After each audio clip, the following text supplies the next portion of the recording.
Welcome back, everyone, to Diary of an Empath. My next guest is Kristen Gingrich. She is an LCSW, just like me. She's a licensed clinical social worker. She's a content creator and she's a mental health advocate. She's doing big things on TikTok and Instagram, and that's how I came across her social media. Kristen, thank you so much for coming on the show. I've been following you for a long time, so I'm super excited to just get you on the show, talk about the power of your thoughts, because this is something I've been wanting to talk about for a long time. And if we dive into other things, great. But just thank you for coming on. Thank you for having me. I'm super excited to talk about this. I feel like we've been kind of following each other for a while, and it's really just nice to see your face and to get this energy and to see you face to face, because we, like content creators, we follow each other, but we never Mm, really get to actually talk, and especially because we're kind of in yeah. the same niche and we do a lot of the same things. So it's really great to have you on. So tell me a little bit about your background, who you are, how Mhm. did you get into this? I want to know more about you. Yeah, so I'm Kristen. Like you said, I'm a licensed clinical social worker. I also have a license. I'm also a certified alcohol and drug counselor, a certified clinical supervisor. Um, I work and have worked in community mental health for the last 6 years, little over 6 years. I love it. My current position is a supervisor of a program. I still carry a small caseload, but I oversee case managers and other clinicians. Um, I love working with co-occurring, so substance use and mental health colliding. That's kind of like my little niche area where I love to really work in. Um, but yeah, I am a recovering people pleaser. Um, I am here to really break down the walls of mental health and talking about it and show that therapists also are not blank slates. On my platform, I talk a lot about my own trauma, my own experience throughout my whole life. So, yeah, that's a little bit about me. Yeah, I think that for me too, just as a therapist, as somebody who is also a mental health advocate, like you, I've had my own past stuff. I'm pretty open with my own trauma, and that's shaped a lot of who I am, and even a lot of the reasons why I think the way that I do, just because of some of the Yeah. things that I've been through. And so the way that the brain operates and the way that we think has always been something that fascinates me. And I think that for a lot of Mm-hmm. people, they don't realize just how powerful thoughts can be, because we just think like, oh Mm-hmm. no, it's just a thought that pops into my head, what's it going to hurt? So why do our thoughts matter? They matter because we hear them like hear them quote unquote all the time. Our thoughts matter because they're our own internal narrative um, that makes up our belief systems in a lot of ways. We've had our thoughts since day one. Even if we can't remember them from day one, they're always there. Whether it's negative or positive or right in the middle. A lot of times our thoughts guide our actions, and then which guides our emotions, or they guide our emotions, which then guide our actions. Um, Thoughts keep us safe, thoughts put us in harm's way. Um, but they're so important because they make up who we are. If we didn't have thoughts, we wouldn't exist. That's right. Yeah. And I think that you made a lot of great points. It's really the basis of what makes us human, right? And it's not to Mm-hmm. say that thoughts are, they're not all bad. They can be a survival Yep. method. They can keep us Yeah. safe. If you look back from our ancestral days, we had to utilize our thoughts to keep us safe so we could survive. So when Mm-hmm. I think about things and how I am as a person, I think about my childhood and how my Yeah. childhood really shaped who I was. How can our childhood, as like, how can our childhood shape our thoughts as adults? Because I know sometimes when we go through certain things, whether it's dysfunctional families, dysfunctional Mm-hmm. family systems, dysfunctional environments, it can really shape who we are today. So how can that affect Mm-hmm. us? Yeah, I mean, if you've had a kind of a traumatic childhood, that's going to impact the way that you see the world and the way that you take the world in and your thoughts about that. So, for myself, um, for a long time in my life, I always thought of people as inherently dangerous. Um, because of things that I experienced in my childhood. I would meet a new person and I would immediately think of them as dangerous because I didn't know who they were. Whereas that's not true. There's a piece of that that is survival mode. That there is we want to keep ourselves safe, stranger danger, obviously, but it was more than that. It was an automatic thought that this person might hurt me. And so when we think about how our childhood shapes our thoughts as adults, we look at what was that environment. If you constantly grew up in an environment that was negative or berating or hateful, those are going to shape what your first thought is going to be when something happens. So if you spill a glass of milk and the first response from someone is, wow, you're such a klutz, and that is something that consistently gets said to you every time you make a mistake and you spill something, that is going to be your immediate response when you're 17 and you spill something. And sometimes they're worse, like that internal monologue is obviously worse. It could be worse or better than that. Our childhood can also shape our thoughts into a positive way. If you are raised in a loving and supportive family, you can look and say, oh, I spilled that cup of milk. Oh, I spilled that. I made a mistake. It does, like, I can clean it up. Your brain doesn't go to that like super negative area versus it goes to more of a positive reframe. Yeah, I think that as children, especially depending on how you grow up, it can really shape things because I've been pretty open about my history, my trauma on my podcast. And I noticed that on your platform, you've talked about your history with your relationship with your mom. And I can Mm-hmm. relate and I validate you so much because had this huge dysfunctional relationship with my mom, very personality disorder, BPD, probably even teetering on the narcissistic side. But a lot of those little things like that dialogue where, you Mm-hmm. would, as me as a parent, I would let things go. To my mom, it was like the biggest deal. It would just be her biggest trigger. And Yeah. as a child, I didn't know that. I just thought she's Yeah. angry at me. It's my fault. I'm Mm-hmm. doing something wrong. I'm not good enough. Being told, you're just like your dad, or, just however she would take out her anger. And I internalized that as I got older and I had this like dysfunctional relationship with men. I had Mm-hmm. dysfunctional relationships with people. I had a hard time attaching to people. Instead of being a people pleaser, I actually became the opposite. I had such a dysfunctional time even just connecting with people. It was very difficult for me. And even now, as a very insightful 37-year-old adult, and having self-awareness, I still have a hard time. So that connection between childhood and the way that we think, I think is so important to realize. So let's talk Mm-hmm. about trauma. So even Mm-hmm. just going through trauma or something traumatic as an adult, how does that impact the way that we think? If we go through something traumatic now and now we believe that it's not safe, how does that impact our Mm-hmm. thoughts and why does that matter? Yeah, I mean, a lot of times we'll see that blanket in a lot of different areas. Um, so we'll see a traumatic event happen with a specific person, and then we start to find maybe those people who look like that person are now unsafe as well, and it starts blanketing them. Um, we start kind of finding ways again to keep ourselves safe.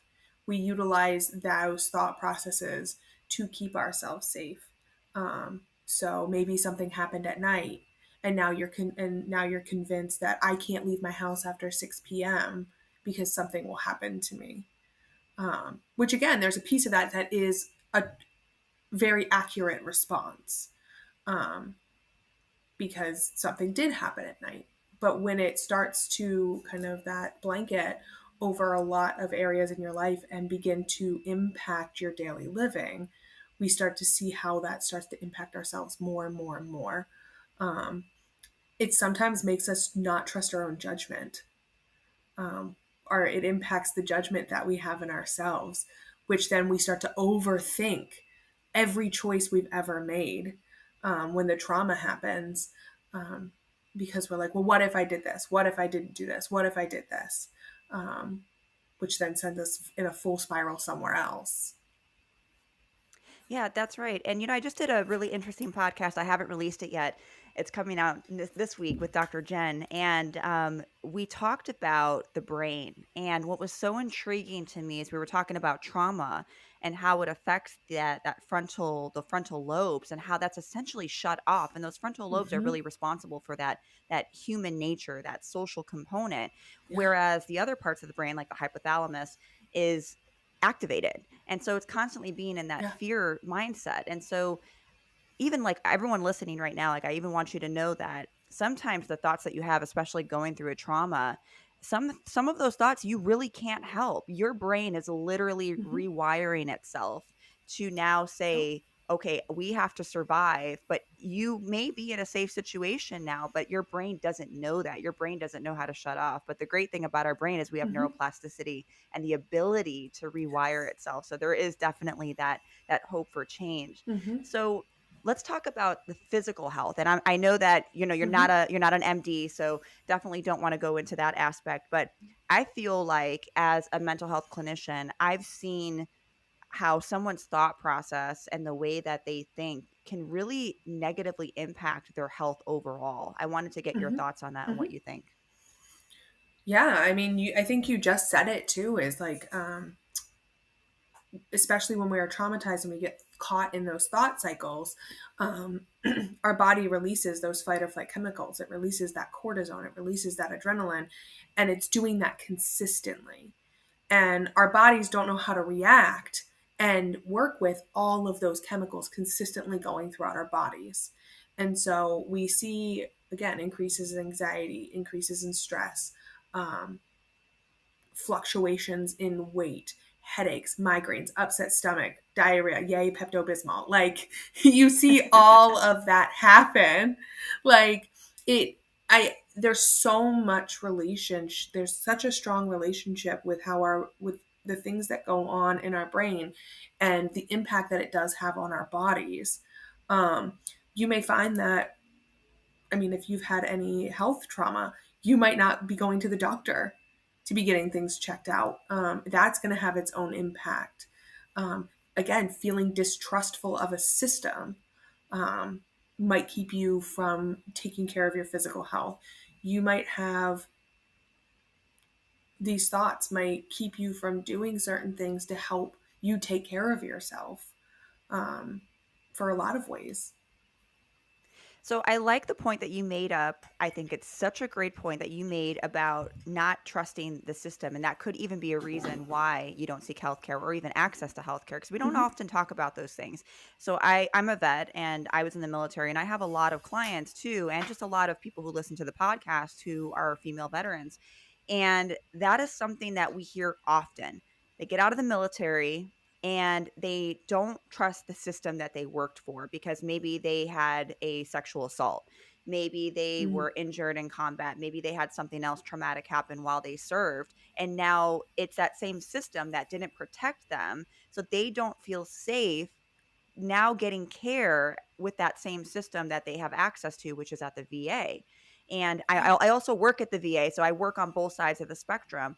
But we see that a lot. There's a lot of distrust for that system, and therefore, why a lot of the population doesn't get care because they don't feel like it's going to help them, or they don't trust the clinicians that are there, not because of personal vendettas against them, but because they are a part of the system that hurt them in the first place. So such a good point. I Yeah, also feel like there's a exactly. disconnect with the medical side and the mental health side, and it Mm-hmm. really should be meshed together, but Mm-hmm. there's such a disconnect because when you go to your medical doctor and you say, well, I'm having pain, I'm having this, and they can't find a reason. Oh, well, it's mental health, it's in your head.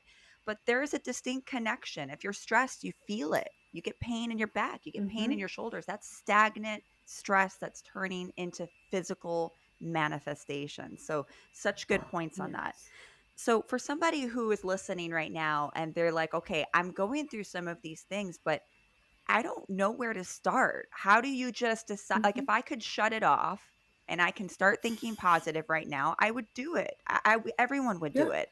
So, where does Mm-hmm. somebody start if they want to try to start shifting that mindset? Yeah, I think it all starts with just the mindfulness of it. I think it all starts with you. In order to change something, you have to be aware that you're doing it.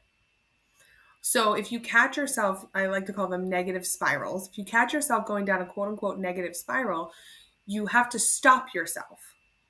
You have to literally say out loud, stop, because you have to do something that'll break that, like kind of break up that cycle. I usually ask my clients to validate what they're feeling, because the goal is not to invalidate the negative piece, because that's coming from somewhere. That's coming from some emotion. It's coming from some reaction. But we also want to find ways to prove that it isn't true, and to prove that um, in some way that it's not, maybe as it's not true, it's not as exaggerated as your mind is making you think that it is. So, like, I always go back to this. It's um, I'm gonna fail this test, so I'm gonna fail out of school, and then I'm never going to have a job. So that's like one of the common like something I hear very often with my teens. So I'm gonna fail this test, so I'm gonna fail out of school, and I'm gonna go out of a job. Well, if I'm working with a teen who has a job, I might say, well, right now you have a job. It may not be your favorite job, but at least you have a job. So right now the last part isn't true. And then I kind of say, okay, what are the chances you could fail this test? And we talk about that. And I said, do you think one test will make you fail out of school completely? Well, no. I said, okay. So, and like we talk a little bit more, it's like obviously more in depth than that. And then we get to, what if I fail the test? And we validate again, like, yeah, this test is hard. It's US history. This is really hard for you. Okay, what have you done now to prepare? What do you think the chances are that you would actually fail? And we kind of break it down a little bit while also validating. And I think we can do that ourselves, just by saying, stop. Okay, can I find one thing that counteracts what I'm thinking? Just one. That takes it from this is 100% true to 98% true. Again, it's not to invalidate the reason why we had that thought in the first place, but it's to also just get us to like take a step back and break out of the negative. I love that. It's almost like pumping the brakes, seeing what's Mm-hmm. realistic right now versus what hasn't even happened yet and might be very unrealistic. And then, okay, well, if Mm-hmm. it's realistic, if this is your reality now, what have you or have you not done to contribute to this Mm-hmm. situation or make the situation better? It's almost like this cognitive approach to that. So I love that. Yeah. So, speaking of mindfulness, I love that you brought that up because it's very much being aware. I don't know if you're into meditation. I'm not like I'm very much a advocate of meditation. I'm not like a huge, knowledge base on it, but I love the idea of being mindful and slowing down and actually detaching from social media because I Mm-hmm. feel like social media and the generation that we live in has impacted the way that we think, the way that we think about ourselves, the way that we think about our Mm-hmm. body image, the way society tells us that we have these. So I'm so curious to see what your thoughts are being a content creator, being a mental health clinician, and how social media Mm-hmm. impacts our thoughts. Oh my God, I could go on a whole other podcast and talk about body image and I love social it. media. Let's I think talk I've about it. I've done it. I've done it like 3 times already. But like I one of the things I constantly remind people is that you have to remember that social media is a snapshot. Even if someone uploads a 10-second story 10 times throughout the day, that's only 100 seconds. That's only a minute and a half, That's right. maybe. Someone's checking the time, they're listening, and they're like, she's wrong. That's only a minute and a half of their entire day.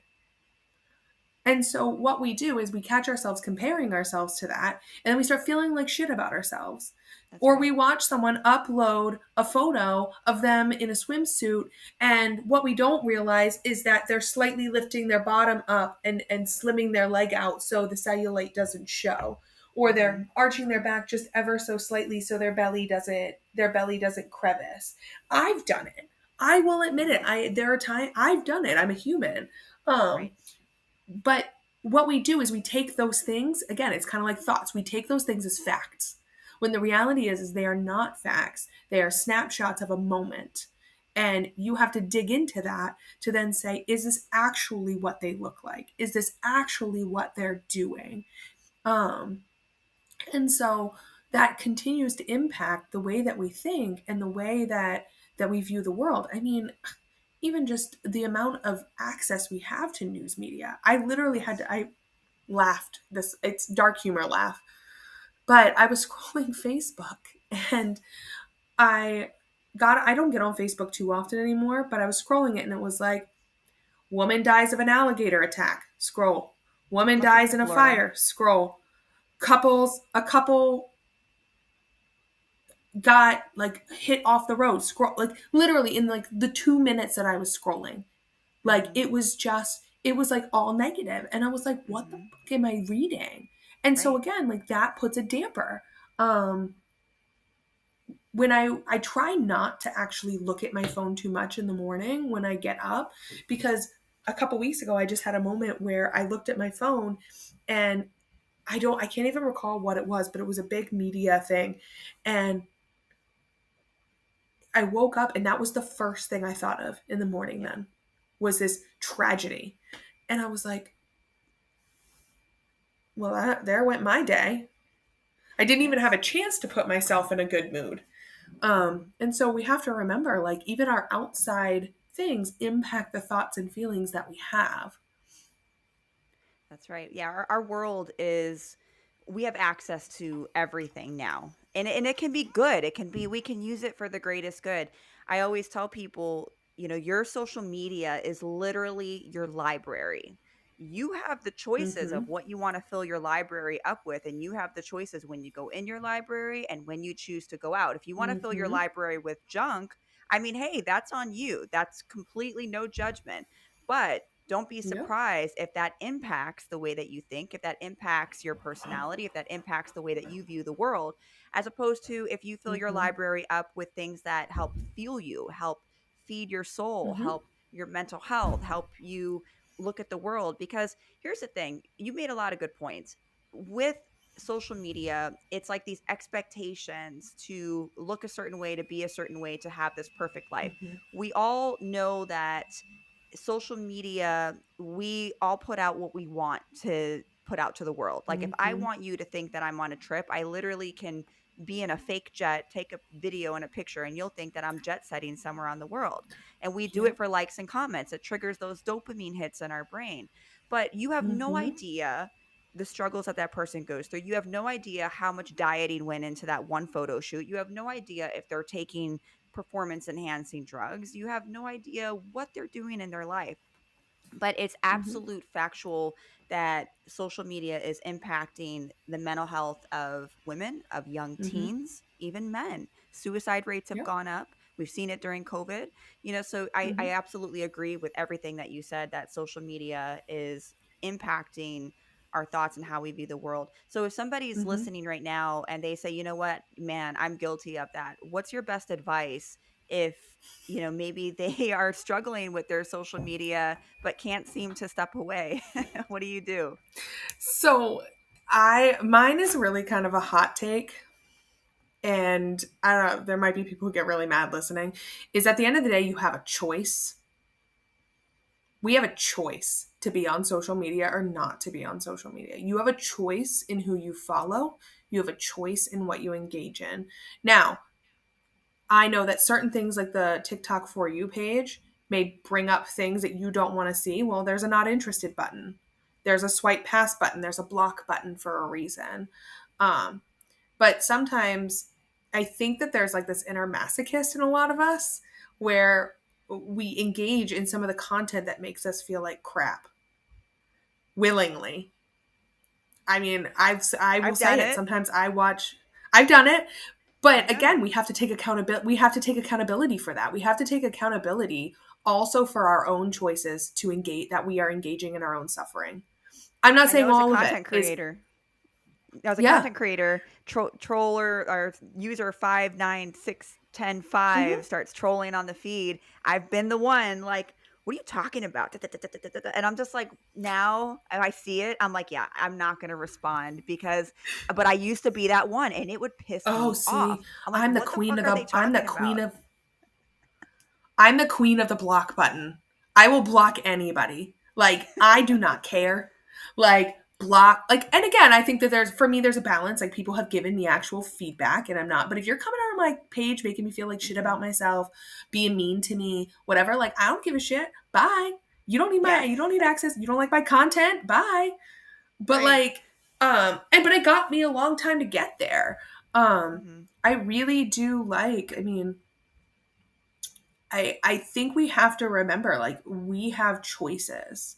We have choices of the people we let in our life. We have, I mean, obviously, like, if you're 5, you don't have as much choice in that, but, like, as adults, you have a choice. You have a choice to be on social media or not. You have, and again, there's a piece of, if you can't stay off, then you need to do more inner work and find out why you're so attached to it. um Right. but that's the biggest thing, is like remembering that at the end of the day, you are the one with the power. And And taking back that power. That's ignore, right. yeah, yeah. So, I mean, I frequently unfollow people, um, because I'm like, you know what? I haven't really dug content in a while, not really liking it. Like, I don't really want to see this on my timeline anymore. Bye. Like, I am not friends with certain family members on Facebook because I'm like, nope, I don't want to see that, because that That's right. protects my energy. It protects myself. Mhm. And Mhm. so we have to remember that, again, at the end of the day, it's our lives. Um, and we can live our lives how we so choose. And if you choose to engage in the suffering in that masochist type way, then you're choosing that. Um, I always say like, healing's social a media is very choice. much a cure. Yep, for It's a sure. choice. And people may not, they don't want to hear it. They may not like it. But at the end of the day, what happened to you, and I say this a lot, what happened to you, if you have trauma, if there are things that were out of your control, that's not your fault. But Hmm. healing, no one is responsible for healing except for you. No one is responsible for Yeah. your actions except for you. Now, of course, we're not talking about abusive situations. We are literally talking about things that are within Hmm. your control. But when you are exposing yourself to social media, that is a choice. And there is a level of self awareness. And here's the thing, I'm human, you're human. I've done it. You've done it. I've gone back and forth with the trolls at Yeah. times. I've looked at pages and I'm like, damn, how why are they doing this and I don't look like that and I'm working out and how come I don't have a six pack and why is this not happening? I've literally been there when I've had people look at me like, are you fucking kidding me? Like, I want to slap Hmm. you. So we always Hmm. are the main characters in our own movies, but at the end of the day, Hmm. we have to take some kind of accountability. So I do agree with you there, because I also think that we live in this society too on social media as a content creator. I'm sure you've heard this a lot. Just be positive. But it's just not Ugh. always that simple. It's not always that, just be positive. So if Ugh. someone can't afford therapy, if someone's not able to afford therapy, what are some concrete I know it's a very toxic thinking. What are some Blech. actual concrete things that someone can do starting today, whether it's Hmm. exercises, journaling? I know you have a Yeah, journal. So, what are I some things that do. somebody can do to actually start processing Hmm. some of these feelings and challenging their thoughts? Yeah, so I think, again, it's just being mindful of your own self. So when you do, so again, we go back to that. You needing to, you. I think the first step is starting to be mindful. It's not meditation. It's not any of that. It's catching yourself when you're going down that spiral and taking a moment to stop and sit in it and ask yourself, where is this coming from? Feel free to write it down, jot it down on your phone. Ask yourself, what was happening right before I started that spiral? Reflect on those type of things, because the more you start to see patterns, you start to see where that's coming from. So I didn't realize I was having so many trauma responses until I started tracking them and starting putting the puzzle together. When I started putting the puzzle together, I was like, oh shit, thanks mom, appreciate that Yep. one. Oh, yeah. Like, but Same. it's important to put those puzzle pieces together, because you can do some of that on your own. Because when I talk about therapy, I always say, like, a lot of that work is done on the outside, like those thought processes. Like, I can help you stop them in session, but you can do those things on your own outside of it. I think it's also important, again, to just ask yourself, what's something that can take this, that this negative thought is 100% true, and take it down to 99. Just that baby step. Like, that's all we're looking for. Because once you start doing that, it becomes a habit. And then once that's a habit, you can take it down to 95 and 85 and down to the point where it's a realistic fear. So failing a test, right? Failing the history test could be a realistic fear. But okay, I have done the studying. I've studied for hours. I feel like I know everything. I feel I'm not great at taking like Scantron tests. I don't even know if Scantrons are still a thing, but that Are might we date aging me. Good ourselves? God, good God. But like, I'm not good at multiple choice tests. But I've studied. I know this. So, and when you say, but I'm not good at Scantron, like, you're at least validating why you think you might do well, but not do well. But you've at least given yourself two reasons why you might do well. Because then what happens is if we're only focused on the negative, then we're going to get in our heads. So trying to find those ways, again, to bring yourself down is key. And sometimes talking it out with a friend. Like, help me process this, because right now I'm thinking I'm going to fail out of school and never succeed at anything else in the rest of my life because I failed this one history test. Most of the time, our friends can talk us through it. Obviously with consent. Like, you want to make sure your friend's okay with you talking it through with them. But yeah. Yeah, I agree. I think that, sometimes just noticing the patterns and being able to recognize them, because sometimes we don't always recognize what's triggering us. We just know what we're feeling, Mm-hmm. we know what we're thinking, but we don't always know how to control our thoughts. But if we're able to recognize those patterns, it might be easier to then try to do certain things or avoid certain things in order to change your habits or change your behaviors that follow. I love that. Mm-hmm. So you're a mom. Mm-hmm. I'm a mom too. We I both got am. kids. Yes. And so I know that, for me, sometimes having my daughter, I've had to really start shifting even some of the way that I think, because some of that generational trauma got passed down to me. Mm-hmm. So I've had to shift the way that I think in order to not pass that down to her. So I'm just curious, as a mom, as somebody who's in the mental health field, how has that affected your parenting? Because I know I struggled with that for a long time, and I'm just now finally, like, I feel like I got a grip of it, but then when I think I do, then I'm like, oh God, teenage years started. Yeah. I feel like parenting impacted my own thought processes more than it's impacting like how me teaching my child. Like, again, like my own mom trauma, like I've had a lot of stuff that was learned behaviors that I like, that are innate thoughts. And I've had to stop that for myself. But like, really, like, this has really helped me, this kind of mental health, this understanding of thoughts, to really be able to sit with my kid out and really talk about, like, again, talk about what consequences are. My kid's 4, so he doesn't quite get it all because he's 4. But like, we'll talk about, hey, like, you mommy has to take this toy right now because you threw it after mom saying twice, and I know that you're frustrated, and I know that you just wanted it to bounce, and really kind of talk about those things, and talk them out. I'm really aware about how I talk to my son about his achievements. I'm really aware at how I talk to him about his body. I'm really aware at all of that, because I know that that's where those thought processes lead. So my son, one of the things we notice is that when he gets praised, when he does something well, he constantly looks for us for praise.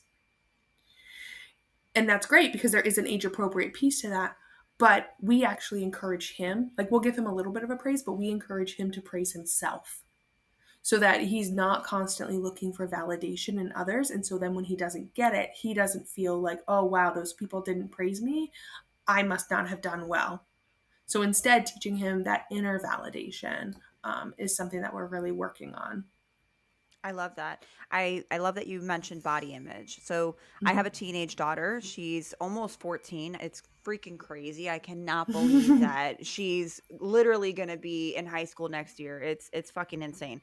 But have to be very aware with the way that I talk to her. I did a really amazing podcast long time ago with oh my gosh, I can't remember her name off the top of my head, Dr. Morgan Francis, and we did an entire episode on body image, and I loved how, you know, she really tied in how us as parents, we have to be very careful even at the small things that we say, like, oh, when's the last time that you showered? You know, Mm-hmm. you kind of smell, you know, even saying things like that can really change the mindset and affect the way that our children think about their own body image. Mm-hmm. And I even had to start shifting my own mindset with how I viewed my own body, because she was noticing how I was viewing myself, because I did a lot in the fitness industry, and I was constantly critiquing myself because I was doing these competitions and I'm like, "Oh, I'm not big enough here. I'm not skinny enough here. I don't have big enough shoulders." And she was hearing these things. And I think she was Mm-hmm. about 6 or 7, and she didn't want to wear a two-piece bathing suit. And I was like, "Why don't you want to wear this one?" And she's like, "Because I don't like the way that my stomach looks." And so hearing that, and I'm like, "Where is she getting this from?" I'm like, "Oh my god, she's seeing this. I'm modeling this Mm-hmm. behavior. She's seeing the way that I'm thinking about my own body." So it's Yeah. so important that I think as parents, we really be mindful of the way that we talk, and even the way that we Mm-hmm. think about ourselves and the way that we think Yeah. about the world, because they are seeing, and they're literally like little magnets. They see it all, they Yes. understand it all, so we have to be so careful of that. So thank you for sharing that, because I think it's so important. um I also wanted to ask you too, you know, when we're talking about relationships, you know, we've talked a little bit about your mom, my mom, and our kids, but how Mm-hmm. can our thoughts impact even maybe romantic relationships? Because I don't think Mm-hmm. that we talk about that enough, with how our relationship with ourselves can impact our relationships with others, especially romantically. Yeah, I mean, if we are constantly in the negative, we're going to see our relationships in that. Brene Brown talks about this. It's called The Story That I Tell Myself. Um, and so your brain makes up a story in your head.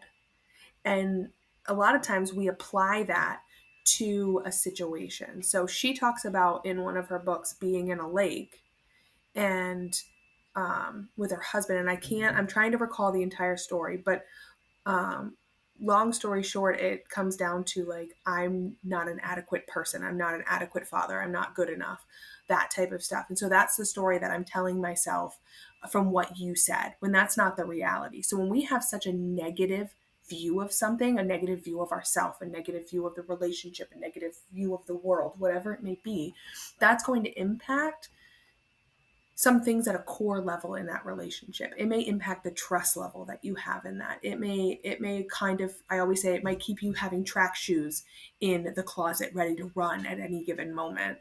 Um, it affects our attachment, whether it comes on too strong or it takes too long. Um, we see that a lot. Mhm. Yes, we do. And I think a lot of these things that we've been talking about, it's so crazy how when you think about it, so when you're thinking about just thoughts, well, they're just thoughts. So as you can see throughout this podcast, everybody listening, your thoughts can impact relationships. They can impact the way that you function. It can impact your children and generations to come after that. It can impact your health. So the power of your thoughts is so profound. But the most intriguing thing about everything is that you have the power over your thoughts. But it does take self-awareness, and it takes a lot of Mm-hmm. self-insight. So for you, I know that you have a journal that you just published. So tell me a little bit Do. about your journal, because I want to link it for everyone to find. It's so beautiful and so well written. So please tell me about that. Thank you. Yeah, so the journal that I published is for people who are in therapy. Um, I have had some people reach out and say that they've used it for their IOP program. Um, and they said that they've used it pretty much the same. The issue is that it's only 420 sessions, so they used it a notebook alongside of it. But what this is a journal for therapy to help you get the most out of therapy. One of the common things that I see with my clients coming in is, oh, I don't remember what I want to talk about. Oh, nothing happened in the last 3 weeks. Blah, blah, blah, blah, blah. And I'm like, you're telling me in 3 weeks Nothing happened. You stared at paint drying. And then the last 10 minutes is when the doorknob confession comes and you're like, we could have talked about this the entire session. So I created this journal for people to use in between sessions to not only plan for their next session, but to also reflect. Because I also hear, well, I forgot to do that. I forgot to practice that. Whatever you say leaves my mind the minute I walk out of the door. Um, and so it's made to be used in all aspects. And it's also made to be able to reflect because we are, again, thoughts, worst critic. We don't see our baby steps. We struggle to see that. So when you go and you read over the last 5 sessions, you can say, oh, wow, I did this. I can apply this. I did this. I need to do this. Um, and so I did this and I've made it with clients in mind because I hate journaling. Give me a blank journal and I don't know what to do with it. I'm like, I don't know. So I made this to be guided, but it also has journaling pages in it. My favorite little aspect, it has quotes from all of my favorite TikTok therapists, Instagram therapists. Um, they're all there under different, there's an activity for every week that you can do that kind of just like does some reflection for you. There's like 10 things I like about myself. Here's a mindfulness activity. And my favorite is like you write down songs for different moods. That's probably one of my favorites. I love So that. I yeah, love it's that. I'm available sure on there's some Amazon. I'm sure there's some quotes from Kristen and Justin in there somewhere in the book. Yeah. I wouldn't doubt Yep. it.